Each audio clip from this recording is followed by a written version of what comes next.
Hola oyentes y lectores, bienvenidos a Medianoche en Main, capítulo 28. Este es el podcast de Martes Ataca que dedicamos a las obras de Stephen King. Mi nombre es Lucía y me acompaña Andrés. Hola Lu, hola oyentes, aquí estoy de vuelta después del episodio anterior, que fue el de Dolores Claiborne, que fue un monólogo muy lindo. Gracias. Y acá estamos, para de alguna forma completar el capítulo anterior, enfocándonos esta vez en otra historia que es Gerald's Game, el juego de Geraldo, o de Gerald, que podría haber salido junto a Dolores Claiborne, pero no fue así. Y que quizás deberían haber salido juntas como una entidad, porque están planteadas como dos caras de una misma moneda, Hmm. pero siento que Gerald's Game no se beneficia de esa independencia, de ser una novela aparte de Dolores Claiborne, y se aprecia mucho más en ese contexto. Se siente que Gerald's Game depende muchísimo más de Dolores Claiborne. No creo que sea una mala novela, pero creo que en esta idea de meter a los dos personajes en un mismo mundo, depende mucho. Sí, vamos a hablar sobre qué tienen en común y en qué se diferencian y por qué creemos que Dolores Claiborne es una novela más fuerte y más clara en su mensaje. Gerald's Game es bastante inconsistente y en general me parece que su mayor problema es que está dibujada con unos trazos muy burdos. Es verdad, Dolores es mucho más fina. Ujú. Ya desde la forma que está narrada hasta la historia y el desarrollo de Dolores. Pero bueno, ¿querés que contemos un poco de qué se trata? Sí, La historia trata sobre Jesse y Gerald, su marido, que están en una casa del lago. Y ahí es donde Gerald le propone un juego sexual que incluye esposarla a la cama. Una vez que ella está esposada, se niega a tener relaciones sexuales con Gerald. Él insiste, y cuando Jesse se da cuenta de que la va a violar, le da una patada en el pecho, lo cual desemboca en un paro cardíaco. Y el escenario que se nos plantea es una mujer en paños menores, esposada a una cama, y su marido muerto al pie de la misma. Y ahí es donde Jesse empieza una lucha externa por liberarse e interna por liberarse de sus miedos, sobre todo del pasado. sí. Ese proceso mental que Jessie hace para salir del encadenamiento es en realidad una búsqueda de algo sobre sí misma que tiene negado y reprimido, y su única manera de salir viva de la situación es apropiarse de eso. Esta es una novela que no es placentera en absoluto. Yo la leí por primera vez cuando tenía 14 años y mi impresión no fue buena. En esta relectura pude entender por qué. Lo vamos a ir hablando punto por punto. Pero en general recuerdo que mi impresión había sido que era una historia que se revolcaba mucho en el morbo del sufrimiento del personaje, tanto físico como mental, y que describía una situación absolutamente negativa. No recordaba nada sobre este libro que no fuera tortuoso. Y no tenía ganas de releerla para grabar. Me costó mucho, sobre todo porque estaba más enfocada en otra novela que va a ser un capítulo futuro. Y me costó salir de eso que estaba disfrutando, que daba tanto espacio al análisis y al crecimiento de los personajes, y venir hacia Gerald's Game, que es un espacio confinado en el que está repitiéndose una situación dolorosa. Es como estar en cuarentena. Sí, muy apropiado. Y además lo recordaba innecesariamente largo, creo que en esto estamos de acuerdo. Entiendo que para funcionar como la otra cara de Dolores Claiborne tiene que ser una novela, pero pienso que funcionaría mejor como un cuento corto, porque es una situación bastante concreta y hay una falta de síntesis que después esto va a quedar para el final, lo vamos a retomar cuando hablemos de la película de Mike Flanagan, que otra vez corrige este error, porque hay como mucho desdoblamiento de conceptos en clichés que no los favorecen. De una situación muy simple, quiere volcarnos conceptos muy complejos, King. Y se enrieda. Y se enrieda, Sí. y va y vuelve, y creo que si uno no está preparado para ciertos temas, Uh-huh. se te va de las manos, o no lo entendés, o mismo podés llegar a pensar que Jessie, la protagonista, es una estúpida. Eso fue lo que yo pensé cuando lo leí por primera vez y, repito, tenía 14 años. Mi lectura actual fue muy diferente, pude extraer mucho más, pero... El estúpido es King. Sí, pero no fue gracias a King, fue gracias al tiempo que transcurrió en el medio y el aprendizaje aparte de ciertos temas. Vamos a hablar un poco sobre el título antes de empezar, porque siento que tiene el poder de síntesis que todo el resto de la novela carece. Es verdad. Se llama Gerald's Game. Y el juego de Gerald es un juego en el que solo una de las partes se divierte. Para Gerald es un juego porque esa es su excusa para llevarlo a cabo. Pero para Jessie, su esposa, es una tortura y es sin consentimiento. King plantea muy claramente desde el título el abuso sexual como un acto unilateral, que es el juego del otro, el placer de otro, el morbo de otro. No existe una segunda parte involucrada, es un despliegue de poder y un sometimiento, una represión de la voluntad, en este caso de la mujer. Hasta ahí estamos clarísimos sobre la postura. Pero ¿cómo llega Jessie Burlingame a este punto? Sí, es interesante saber que es su esposo, con quien está casada hace varios años. Sí, porque su esposo es una persona a quien ella no puede decir que no y ser tomada en serio. Ella es una mujer que no se defiende y no reclama lo que quiere, pero no porque sea estúpida, sino porque tiene un trauma tan enquistado que no le permite actuar.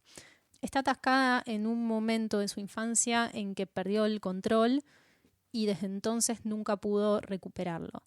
Y en el afán de bloquear esos recuerdos dolorosos, esa parte suya que niega, se aisló de manera que nadie puede ayudarla ni comprenderla. Jessie es un personaje que niega porque enfrentar es demasiado doloroso. Y es muy común pensar desde el propio ego que alguien es un o una idiota porque no es capaz de evitar una situación que para nosotros está muy clara desde el vamos. O vista desde afuera.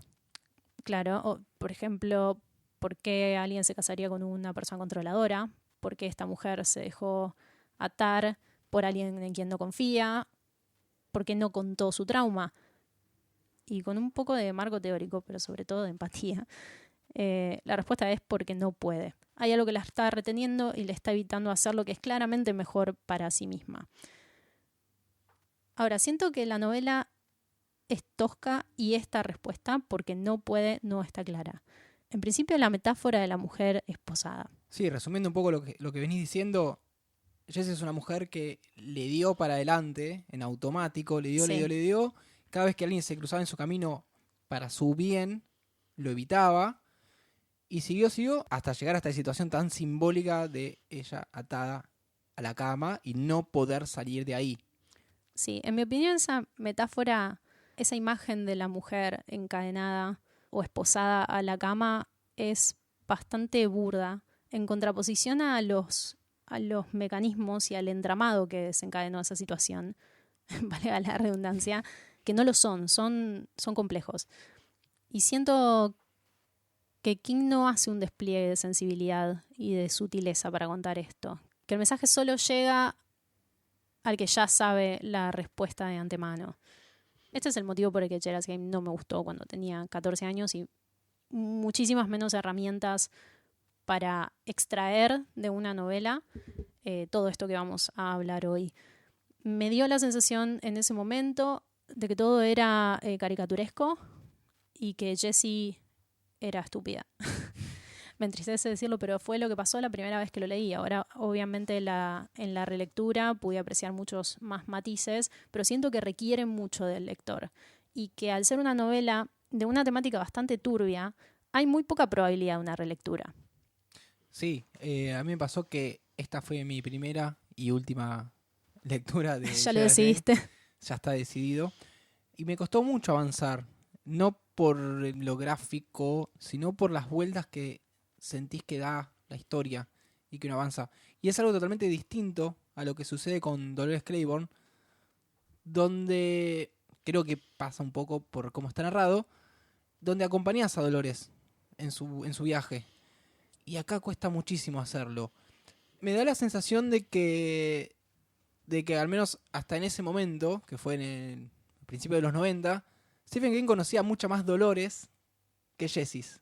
Probablemente porque parece escrito por alguien que conoce los conceptos y las formas de esos conceptos, pero no tiene un contacto lo suficientemente profundo como para volcarlos en detalle en una novela durante más de 300 páginas.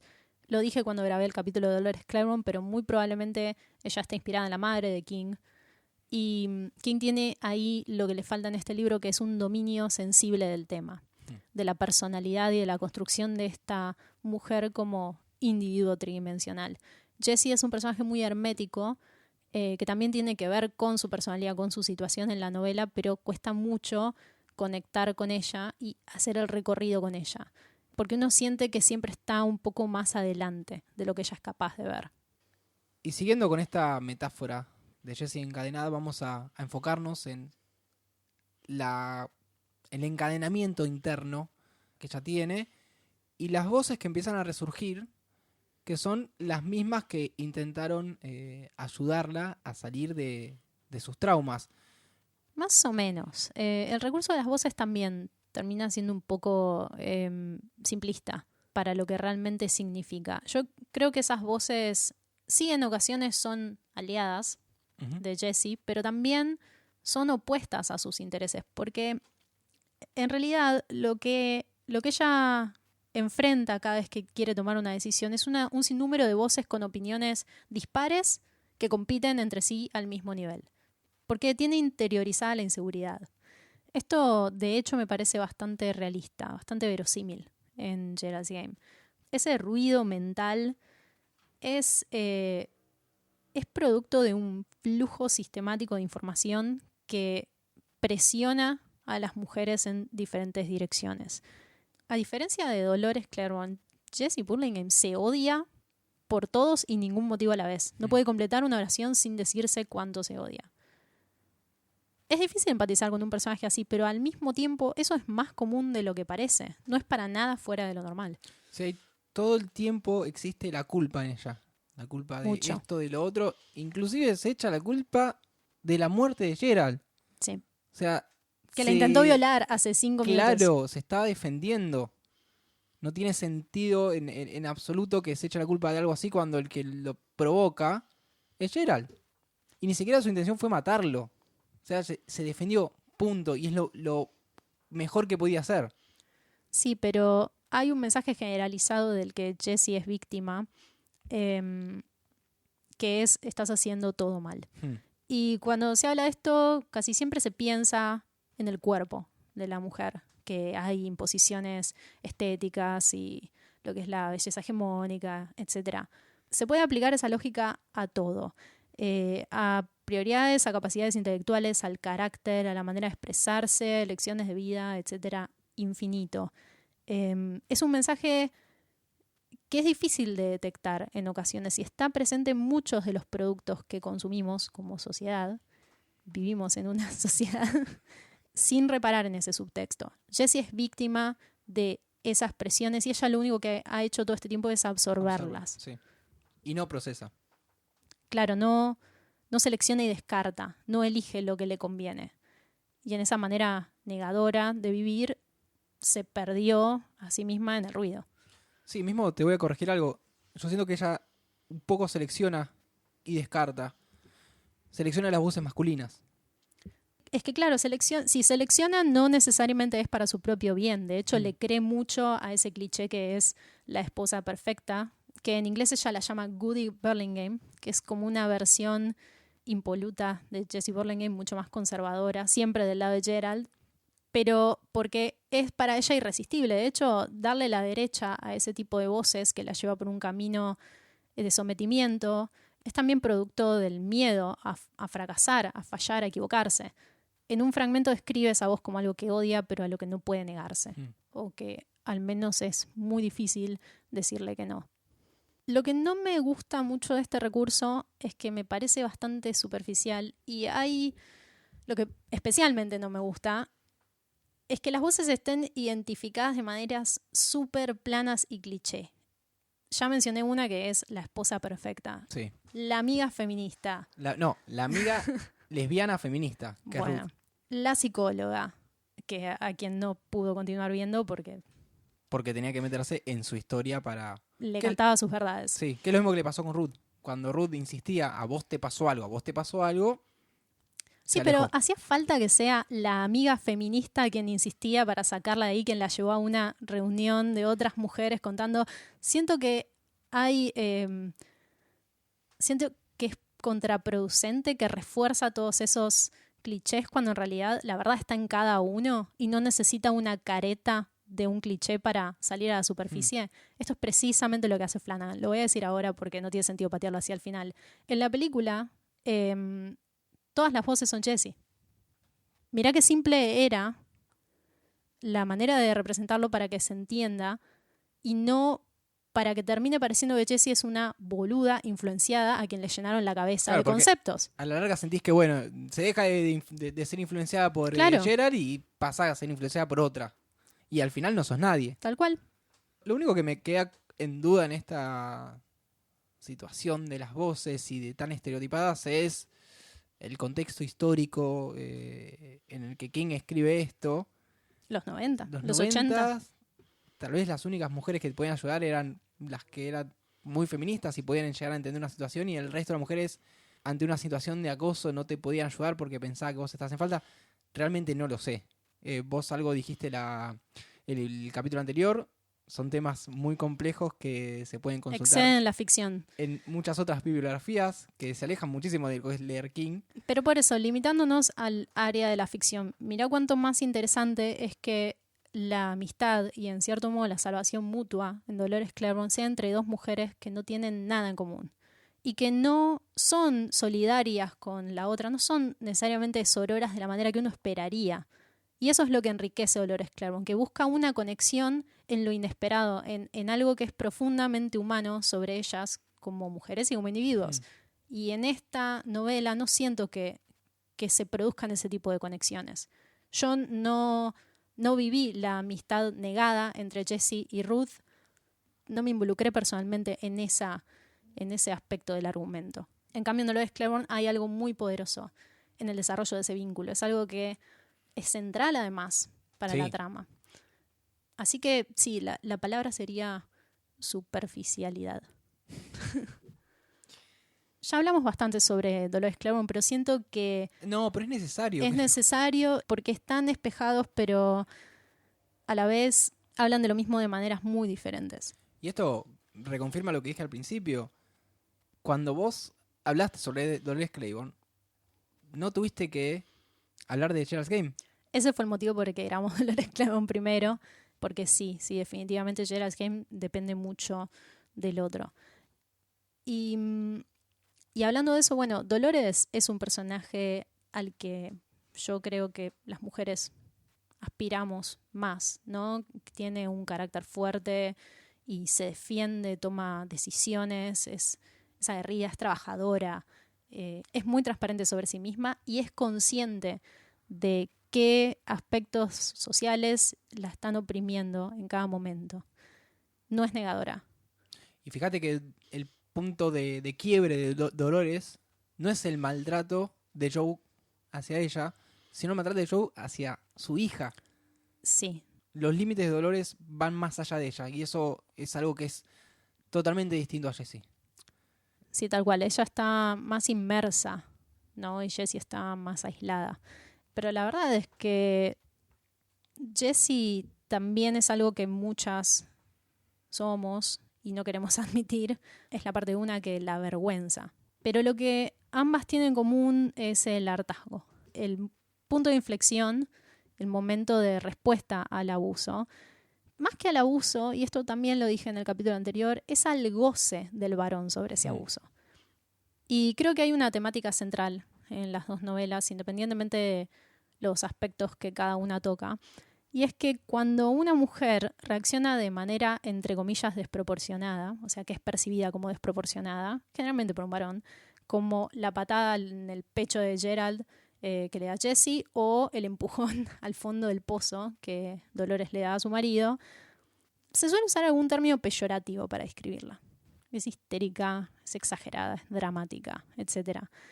Y este es un mecanismo para negar que la situación no fue aislada, sino que fue una después de muchas, durante mucho, mucho tiempo.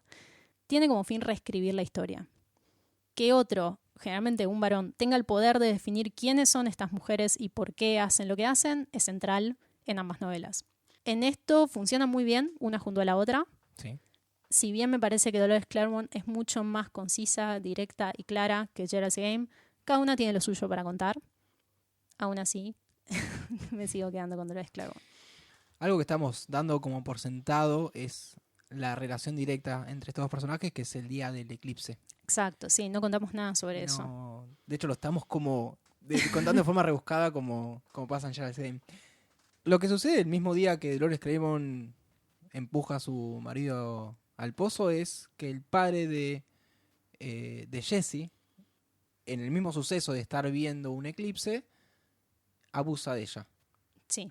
Y eso es lo que ella va a reprimir por tanto tiempo. Y no solo... Hay dos partes que son terribles en esta historia, o en este momento de la historia de Jessie. Por un lado, el abuso, que es lo más gráfico y físico. Por más que es un pseudo incesto, porque no es una violación, pero es un padre masturbándose y eyaculando sobre la hija. Es horrible. Sí, eso también es opuesto a la manera en que King cuenta y no cuenta detalladamente el abuso de Selena, la hija de Dolores. En esa historia lo censura de cierta manera, lo cuenta colateralmente, y en esta sí lo detalla. Yo no sé si estoy tan de acuerdo, o sea, entiendo cómo funciona en relación a la historia, a que ella tiene que verlo, Claro. porque en realidad es Jessie quien tiene que revivirlo, quien tiene que aceptar que esos son los hechos que transcurrieron y ese abuso tuvo lugar en esa forma, porque lo ha pensado tanto que ya ni siquiera recuerda, incluso dice que no fue un abuso, que no pasó, que hay cosas más graves, que excusas. Entonces entiendo que es necesario en este contexto, pero solo en este contexto. Es lo mismo que decíamos cuando leímos el final de It. La escena de sexo entre niños, ¿se puede condenar socialmente, o sea, por parte de King como escritor fuera del mundo de la ficción? Sí, claro.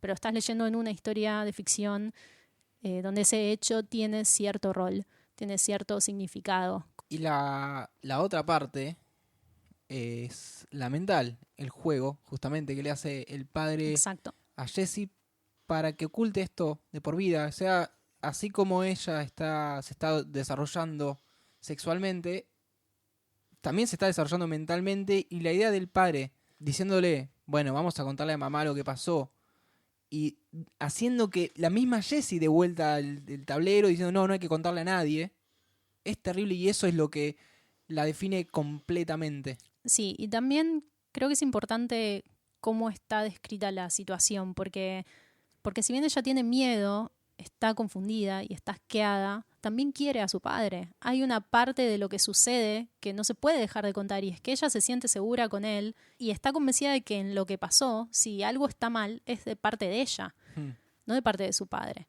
Bueno, pasaba también en la infame secuencia de It, que no es completamente blanco o negro lo que está sintiendo la mujer en esa situación. Mismo ella Es mucho más complejo. está como enamorada de su padre porque es la figura masculina, Por eso pero no sabe hasta dónde llega querer a alguien o estar muy cerca de alguien. Eso es lo trágico. De ese amor se agarra el padre para abusar sexualmente de ella.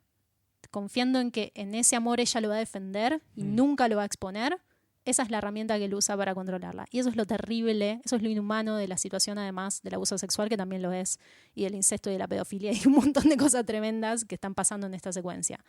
El abuso psicológico es lo que realmente la mantiene presa durante tanto tiempo. Sí, y acá lo podemos contraponer a Joe St. George, que es mucho más bruto, mucho más tosco, Sí. que medio que amenaza a la hija, que... Sí, es un villano mucho más obvio. Sí, y no tiene tantos recursos de persuasión. Sí, es malo, borracho, bruto. Y a la larga son lo mismo. Sí, tal Son cual, la son lo misma mismo. mierda. Son exactamente la misma mierda. Es horrible. Y como al final la gente como el padre de Jessie son las que se salen con la suya. Tal cual. Ya no sé cómo escribirlo. Es horrible y es terrible saber cómo esta gente sigue con su vida normalmente.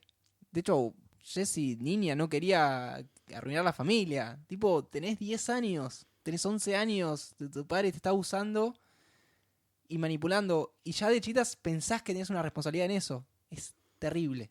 Sí, eso creo que está bien resuelto, como están unificados estos dos personajes abusadores con sus diferentes características, pero esencialmente iguales. Y creo también que la represalia contra John St. George es mucho más acorde al tipo de relación que tiene con Dolores y al tipo de persona que él es, porque hay una parte de contexto social y económico que es bastante relevante en cómo se desarrollan los conflictos en ambas historias. Y también en por qué Dolores es más una guerrera, digamos, y Jessie es más pisoteada e invisibilizada. Da la impresión con Dolores de que ella no tiene nada para perder. Hay algo más en esta historia que probablemente sea lo último que abordemos, y es la subtrama de el sujeto misterioso en la habitación. Sí. ¿Qué es? ¿La muerte que la viene a buscar a Jessie y está esperando que se muera para volver la siguiente noche? Sí, en esta descripción eterna de la noche que Jessie pasa esposada a la cama. Bueno, perdón, vos recordabas que eran como una semana que estaba ahí. Sí, yo no tenía ningún registro de cuánto tiempo pasaba. Este es un libro súper sensorial. O sea, todo lo que se describe está descompuesto hasta su más mínima expresión. Cada sonido, olor, textura. Hay mucha descripción gráfica del dolor, porque ella está toda ahí colgando y tiene calambres y qué sé yo. Toda la secuencia del vaso de agua, cuando empieza a tener sed y sabe que hay un vaso en la repisa que está encima de la cama, es muy descriptiva. Es insoportable. Es milímetro a milímetro cómo se va moviendo el vaso. Al principio está bueno y al final es como... ¡Ay, qué Es que encima va escalando porque lo que termina describiendo es la liberación. Que, bueno, también podríamos explicar eso y dejar para el final lo de la criatura esta. Que es que hay una doble función en que Jessie tenga que recordar lo que sucedió ese día horrible de su infancia. Una es que, digámoslo así, ella tiene que encontrar su propia voz y tiene que completarse y aceptarse para salir de esa situación. Y otra es que hay un recurso concreto en ese recuerdo, hay algo que le va a dar la respuesta a cómo liberarse de esta situación en la que está. Ese algo es un comentario que le hace el padre sobre los vidrios que están usando para ver el eclipse, y es que se puede cortar un dedo y la va a tener que llevar al hospital si eso pasa. En la película esto es distinto, también creo que funciona mejor. Pero el punto es que ella decide eventualmente usar ese mismo vaso para cortarse las muñecas, para cortarse las manos y usar la sangre como lubricante para salirse de las esposas. Pero no funciona exactamente así. Se tiene que desgarrar toda la parte superior de la mano y te describe cómo se le acumula toda la piel y se le va pelando como si fuera una naranja. Es un espanto. O sea, son páginas y páginas de esto. Pará, a mí esa parte me gustó. O sea... Por lo menos se justifica más que otras descripciones morbosas de lo que sucede. Morbo. Claro. Lo que me sucedió a mí que había visto la película de Flanagan cuando se estrenó, sin saber sobre esta secuencia. Maravilloso. Me dio una impresión. Y yo he visto cosas. El colegajo. Y me impresionó mucho. Y cuando pasé al libro, lo leí y me dio la misma impresión. O sea, ya teniendo la imagen gráfica de Flanagan, la descripción me dio una impresión terrible. Y cuando volví a ver la película me pasó lo mismo. No lo puedo ver. Me cuesta un montón. No la volví a ver. O sea, la primera vez que la vi sí miré con los ojos abiertos toda la parte de la mano tullida. Pero ahora en el rewatch, no, miré para otro lado. Me pareció más exagerado en la segunda vez que la vi. La primera no pensé que era tanto. Y la segunda fue como, no termina más esto. Sí, es un espanto. Le encanta eso porque en Doctor Sleep también hay una mano toda moncha. En fin, esta es la manera en que Jessie se libera, el motivo por el que tiene que enfrentar ese recuerdo doloroso.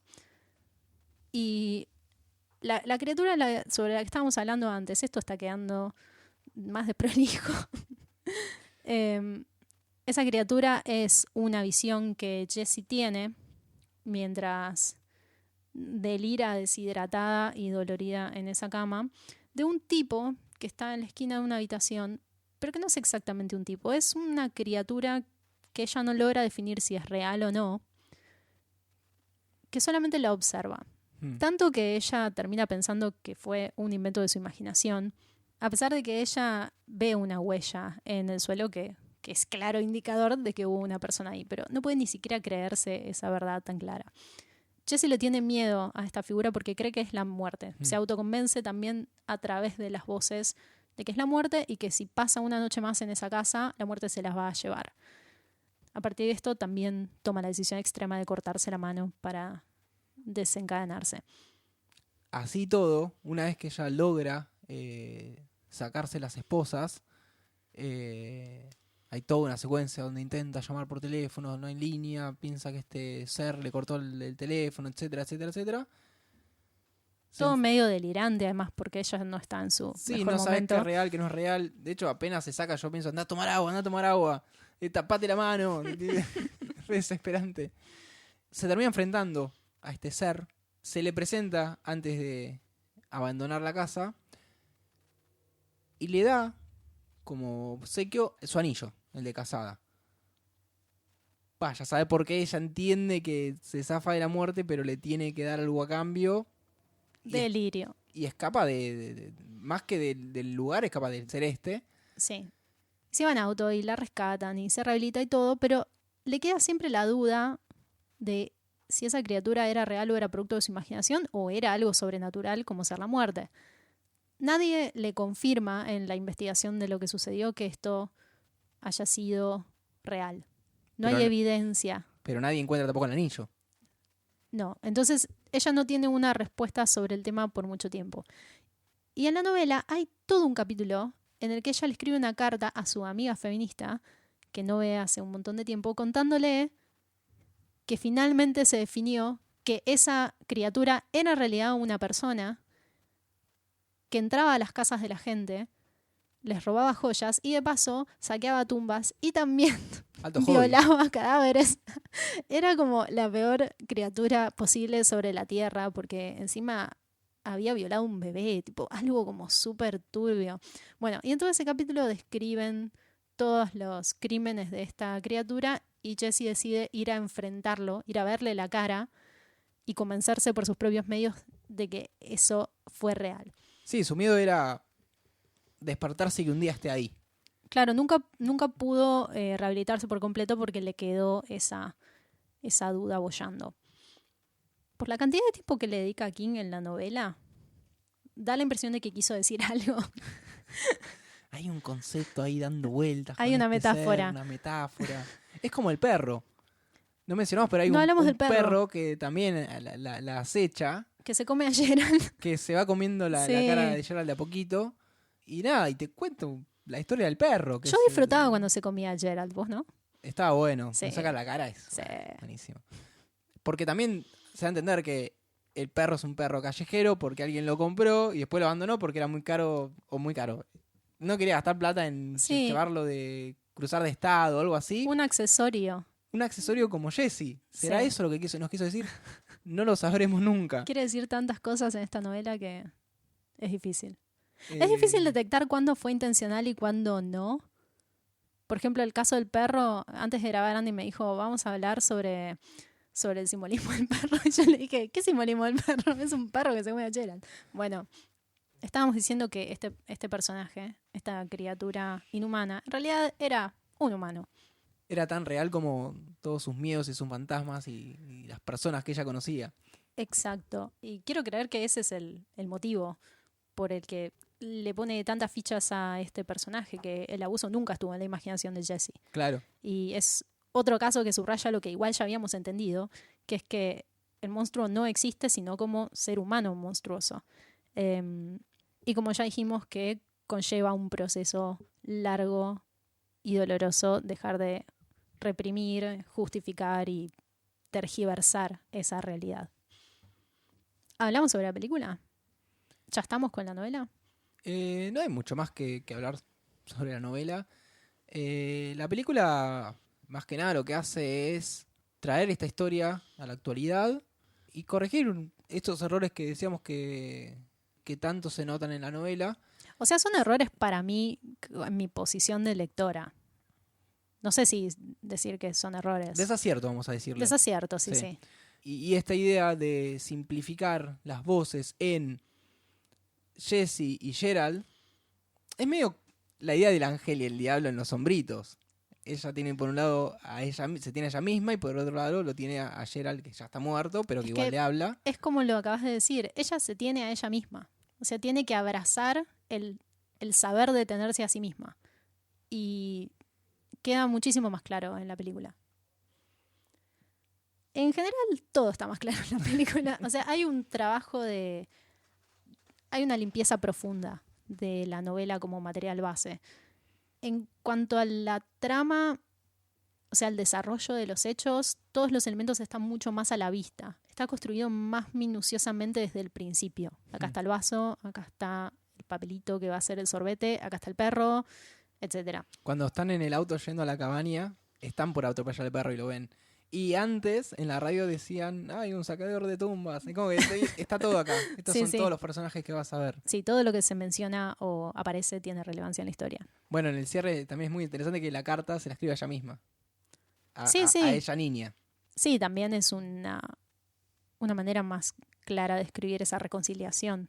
También está, no sé si mejor resuelto, pero más audiovisualmente resuelto, qué es lo que Jessie ve en su recuerdo del día del eclipse que le permite liberarse. Y es que está cenando con su familia después del abuso, después del discurso de su padre, de la reescritura de la verdad, y ve a su mamá embarazada, y en el momento de realización de que lo que le acaba de pasar a ella probablemente le pase a ese bebé o a esa niña, rompe un vaso que tiene en la mano y empieza a sangrar.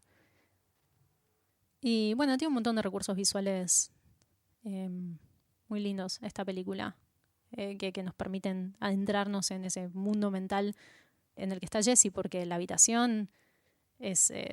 Sí, es igual que la novela. Es una habitación, una cama, las esposas y Jessie con el marido muerto. Más allá de los flashbacks, todo sucede ahí. Y la verdad que el laburo de los dos, de tanto de ella como del señor de Mad Men, es impecable. Está en Doctor Sleep. ¿El señor también? Sí, es el doctor de Abra. Que aparece una sola vez. Sí, eso es... Nada, creo que lo dijimos en el capítulo de Doctor Sleep. Tiene un par de actores ya Flanagan que son recurrentes. Sí. El papá de Jessie es Elliot de E.T. Me rompe el corazón. Es verdad. Me rompe el corazón. Sí. Y después es Jack Torrance. Que después es Jack Torrance, sí, en Doctor Sleep. Y yo no me había dado cuenta. No me había dado cuenta que era ese muchacho. Bueno, che, de algo tienen que vivir. Es que yo pensé que no actuaba más. No, hace poco hizo una publicidad, ¿la viste? Sí, eso lo vi, pero el que no actúa más es quien hizo de Danny Torrance. Pero está en Doctor Sleep, hace un cameo. Bueno, pero hizo 2 películas en su vida, entonces. Está invicto en las mejores. Un campeón. Recomendamos verla, la peli. La verdad que es sí, aparte está en Netflix. Es la única vez que podemos decir está en Netflix y la respuesta es sí. Sí, está en Netflix. Está en Netflix, es de Netflix. La actriz principal es muy buena. Carla Gugino. Bueno, ella está en Watchmen también. Y está el gigante de Twin Peaks. El gigante de Twin Peaks, que es uno de mis actores favoritos. Es el saqueador de tumbas que aparece al final. Y ahí también hay un cambio de guión que me parece que va bastante de la mano con el resto de modificaciones sensibles que hace Flanagan. Y es que a diferencia del libro, en que Jessie enfrenta a esta criatura en el juzgado y le escupe la cara, en la película ella le dice: sos más pequeño de lo que recordaba. Esto también forma parte de abandonar ese cliché de la liberación agresiva feminista, que siento que es algo en lo que cae mucho la novela, y llevarlo para un lado mucho más positivo, que tiene más que ver con lo que realmente es. Sentís más real la liberación. Como poder expresar en palabras lo que sentís es mucho más, creo yo, efectivo que un impulso. Sí, y que es algo más propio, que no tiene que ver con atacar a otro, tiene que ver con preservarse uno mismo. En definitiva, la película está bastante bien resuelta, o sea, creo que es más que correcta. Igual que Doctor Sleep, las licencias que se toman son siempre a favor de la historia, de limpiar los excedentes para aislar el concepto y que se pueda apreciar en el marco de esos personajes. Muy bien. Muy bien. Está buena para ver en familia. Ah, sí. Ahora que estamos en cuarentena encerrados viendo cómo una mujer está encerrada en su cabaña. Sí, súper placentero. Y creo que eso es todo lo que tenemos para comentar. Me gusta que hayamos grabado sobre un capítulo sobre una novela que no nos enloquece. Sí, de hecho en un momento habíamos pensado en grabar Gerald's Game más adelante, pero no iba a funcionar, creo. Por las mismas razones que no funciona con la novela, tenía que estar al lado de Dolores Claiborne. Sí.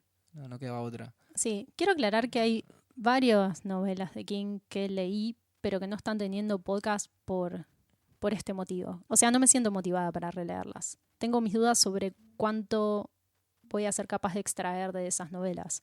Gerald's Game fue un ejercicio interesante que no quiero repetir a corto plazo, pero estoy tratando de hacer una selección de las que a mí me parece que dan pie a charlar y apreciar a King más que bardearlo lisa y llanamente.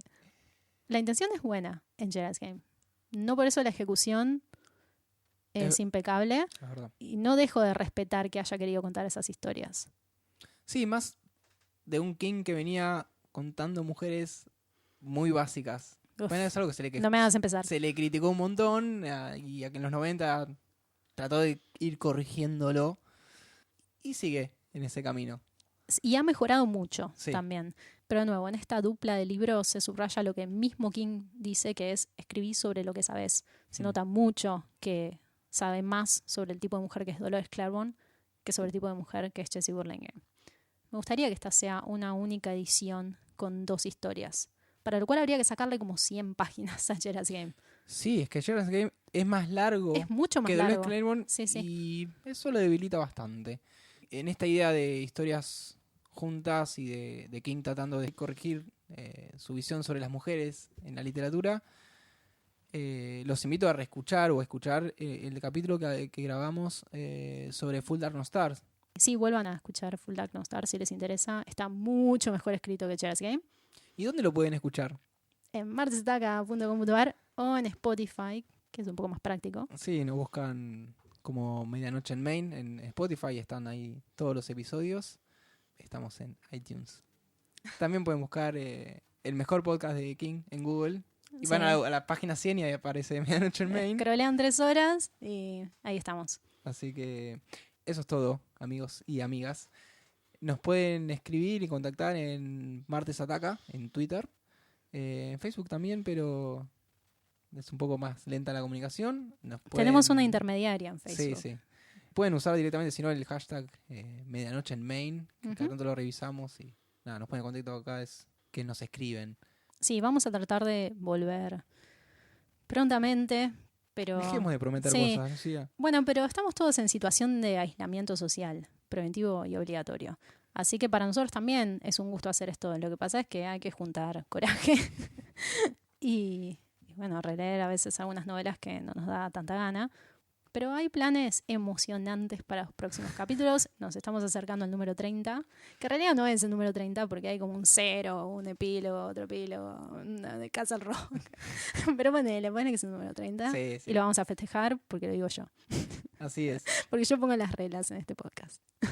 Esto fue Medianoche en Maine y nos están escuchando en Martes Ataca. Mi nombre es Andrés Mi nombre es Lucía. y será hasta la próxima. Chau, chau. Adiós.